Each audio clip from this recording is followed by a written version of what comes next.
오늘 말씀은 에스라 8장 1에서 20절입니다. 18, 19절을 읽습니다. 우리 하나님의 선한 손에 도우심을 입고 그들의 이스라엘의 손자 레위의 아들 말리의 자손 중에 한 명철한 사람을 데려오고 또 세랴바와 그의 아들과 형제 18명과 아사랴와 무라리 자손 중 여샤야와 그의 형제와 그의 아들들 20명을 데려오고 에스라를 중심으로 이스라엘의 두 번째 기환이 이루어지는데요. 오늘 본문에서는 에스라와 함께 귀환한 자들의 명단이 등장합니다. 명단을 보면 다소 복잡하지만 먼저는 제사장 가문과 다윗의 가문이 등장함을 알 수 있습니다. 제사장 가문에는 비느하스, 이다말의 자손이 있습니다. 비느하스와 이다말의 이름 익숙하죠. 비느하스는 아론의 손자이자 아론의 아들인 엘르아살의 아들입니다. 출애굽 광야에서 음행을 저지른 백성들에게 분노하여 용감한 행동을 하였고 하나님은 그런 비느하스의 자손에게 영원한 제사장 직분을 약속하였습니다. 이다말은 아론의 아들입니다. 그는 잘못된 불로 제사를 드렸던 다른 형제 나답과 아비후를 대신하여 제사장직을 맡습니다. 명단에 가장 먼저 등장하는 가문이 제사장이라는 것을 미루어 볼 때 에스라의 귀환이 무엇보다 여호와 하나님께 예배하는 곧 제사를 우선했음을 알 수 있습니다. 뿐만 아니라 제사장 가문이 명단에 등장하는 것에 대해 조금 더 의미를 부여한다면 앞서 말씀드렸듯 비느하스와 이다말은 앞선 세대가 하나님 앞에 저지른 잘못을 만회한 인물입니다. 비느하스의 아버지인 엘르아살과 이다말은 잘못된 제사로 죽음을 당한 이 형제들을 대신하여 새로이 임명된 제사장들이고 특히 비느하스는 이스라엘 전체를 대신하여 하나님의 진노를 진화시키고 회개시킴으로 광야의 이스라엘에게 새로운 마음을 불어넣은 인물입니다. 성경은 이들의 자손을 맨 먼저 열거함으로 포로에서 귀환한 유다 백성에게 좋은 영향을 줄 수 있는 사람들임을 말하고 싶었던 것은 아닐까 생각합니다. 한편 비느하스, 이다말 그리고 다윗 자손 외에 일반적인 가문이 열거됩니다. 12가문이 열거되고 그 가문에 속한 남자의 수가 나옵니다. 여자와 아이들까지 포함하면 수천은 좋게 되는 사람들이 에스라와 함께 2차 귀환길에 오른 것을 이 성경은 알려주죠. 이렇게 본문은 귀환자들의 명단을 밝힌 후 한 가지 에피소드를 언급하는데요. 에스라가 귀환할 사람들을 보니 레위 자손이 한 사람도 없었던 것입니다. 아시다시피 레위 자손은 제사장을 도와 성전에 관련된 일을 하는 지파이고 유다 귀환의 가장 큰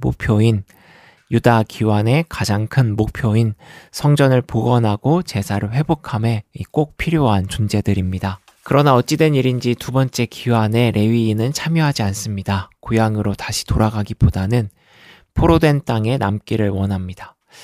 레위인들이 참여하지 않은 이유를 정확히 알 수 없습니다. 매일 성경 해설처럼 1차로 귀환한 레위인들의 몫이 충분히 주어지지 않았기 때문에 이들이 자신들의 생계를 위해 고향 땅으로 가기보다는 이방 땅에 남기로 결정했을 수도 있습니다. 여하튼 에스라는 귀환에 필요한 자들인 레위인을 모으기 위해 가시베아 지방으로 사절단을 보냅니다. 가시베아 지방이 어디인지 그리고 그 족장인 잇도는 어떤 인물인지 왜 그곳에 레위인들이 살고 있었는지 그 이유는 분명치 않은데요.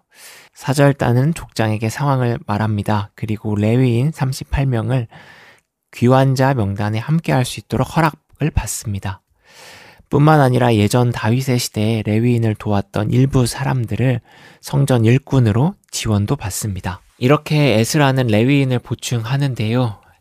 에스라가 가시베아 지방에 사람을 보내 레위인을 보충했음에도 그 수가 많지 않습니다. 단 38명의 사람들이 전부입니다.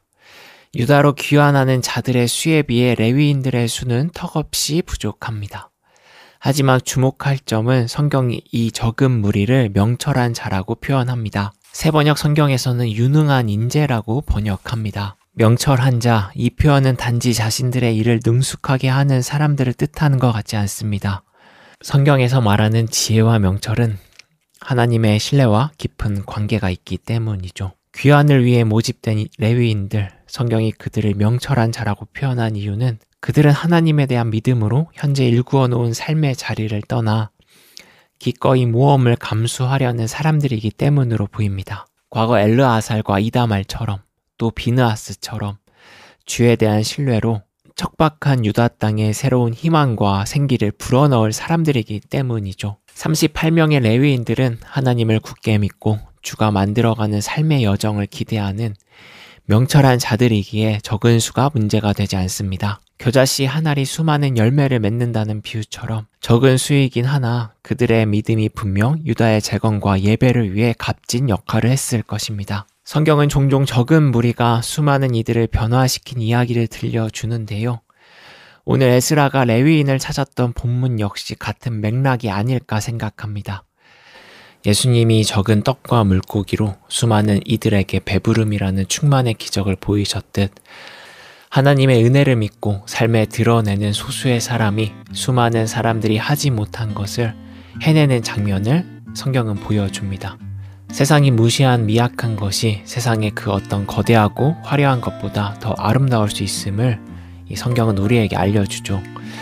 바라기는 오늘도 주님을 닮은 우리의 작은 실천과 소망이 척박하고 매정한 세상에 선한 변화를 불어일으킬 수 있음을 기억하길 기도합니다.